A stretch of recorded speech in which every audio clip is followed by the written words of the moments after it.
கந்தசஷ்டி கவசத்துல ஒரு வரி வருது, ஒரு நாள் 36 கொண்டு. அதாவது கந்தசஷ்டி கவசத்தை ஒரு நாளைக்கு 36 முறை படிக்கணுமா. படிச்சா 7 மணி நேரம் ஆகும். நான் படிச்சிருக்கேன்.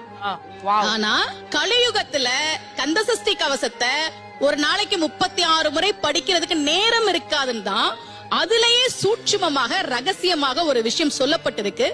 முருகனுடைய அருளால் நான் தெரிஞ்சுக்கிட்டேன். அதை நான் உங்களுக்கு சொல்றேன்.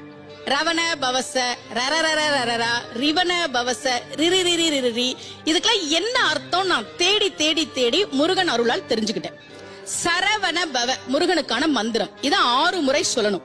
இப்ப சாவ தூக்கி பின்னாடி போட்டீங்கன்னா ரவண பவச, அத 6 முறை சொல்லணும். இப்ப ராவ தூக்கி பின்னாடி போட்டா வனப வசர, வாவ தூக்கி பின்னாடி போட்டா நபவ சரவ, இப்ப நாவ தூக்கி பின்னாடி போட்டா பவ சரவண, பாவ தூக்கி பின்னாடி போட்டா வசர வனப. ஒன்னொன்னையும்